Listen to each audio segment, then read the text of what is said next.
Today on Sugar Spun Run, I'll be showing you how to make a Basque cheesecake.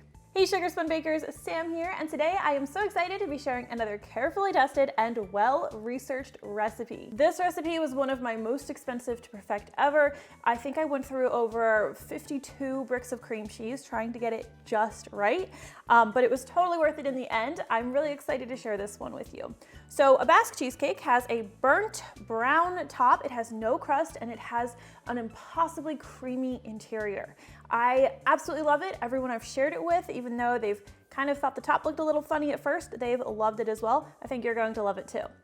My favorite thing about this cheesecake is it is impossibly simple to make. So let's go ahead and get started by preheating our oven to 325 degrees Fahrenheit. So today we are going to be making our cheesecake in a blender. We're also going to be using all cold ingredients. And if this seems absolutely crazy to you, I'm right there with you, because usually cheesecake is fussy and you have to have all room temperature ingredients and you don't want to overmix, so a blender would be totally out of the question, but that's what we're using today.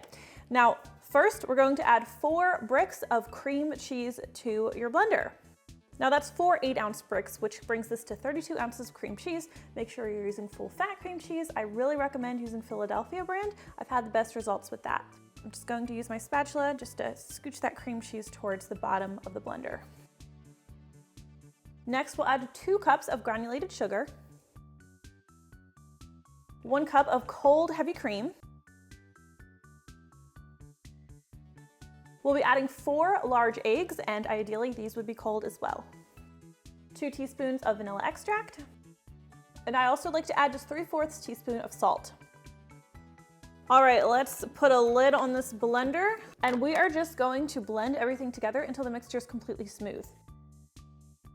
All right, I do like to take my spatula and just kind of take a peek here. Sometimes the cream cheese can settle on the bottom or on the sides, and you want to make sure there are no big lumps in there. This looks pretty good, nice and smooth. I am going to blend it for just another second, just for good measure. Okay, this is perfect, nice and smooth, so we can bake it. Now, when you're baking this cheesecake, you are going to want to use a 9-inch springform pan. That's really gonna give you the best results. So there's no crust on a Basque cheesecake, but we want to be able to easily remove this from the pan once it's cooled, so we're going to be using parchment paper. Now, I like to take 2 sheets of parchment paper, and I'll just press the first one into the pan. And this is the most annoying part of making this cheesecake, because the parchment paper doesn't always want to cooperate. Just make sure to press out any seams, because you want it to be as flat against the springform pan as possible. Okay, so you have your first one down. Now grab a second piece of parchment, and we'll just lay this perpendicular and press that in just the same. Now, the reason that you want to do this is because you want to make sure all of the edges of your springform pan are covered, and I've got parchment paper going up the sides. Basque cheesecake is prone to rising in the oven, kind of like a souffle would, and you don't want that to spill all over your oven. So the sides, the parchment paper on the sides is going to contain it.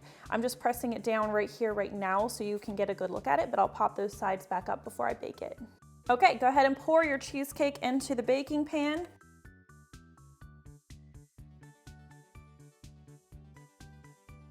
And because we blended this, there are going to be a lot of air bubbles in that cheesecake. I like to tap this against the counter a number of times to try and work some of those air bubbles out. And you can see they're coming to the surface and bursting from me doing this.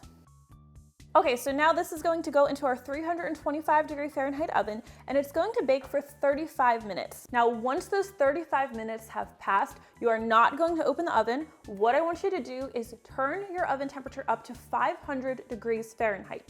If your oven doesn't go that high, just turn it up to the highest temperature it has. Now, once you've increased your temperature, you are going to let the cheesecake continue to cook for about another 5 to 10 minutes, more like 5 to 8 minutes. Mine usually takes about 7, but it's going to vary depending on your particular oven.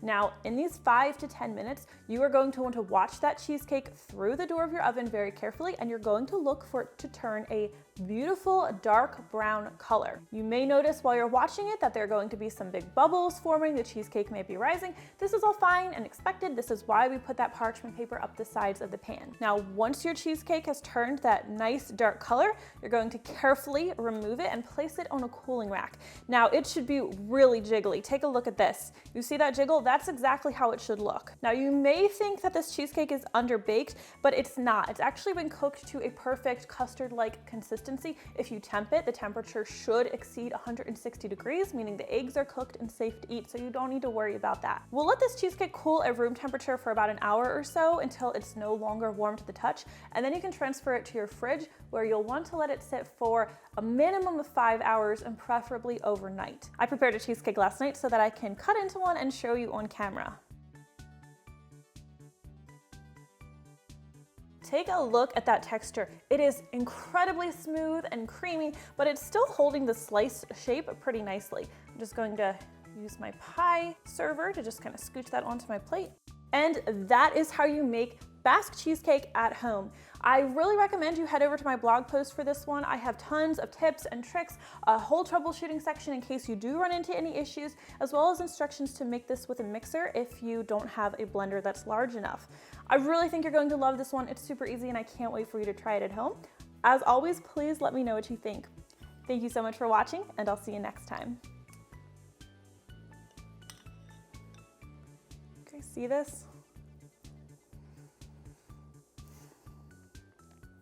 My new favorite cheesecake. You have to try this.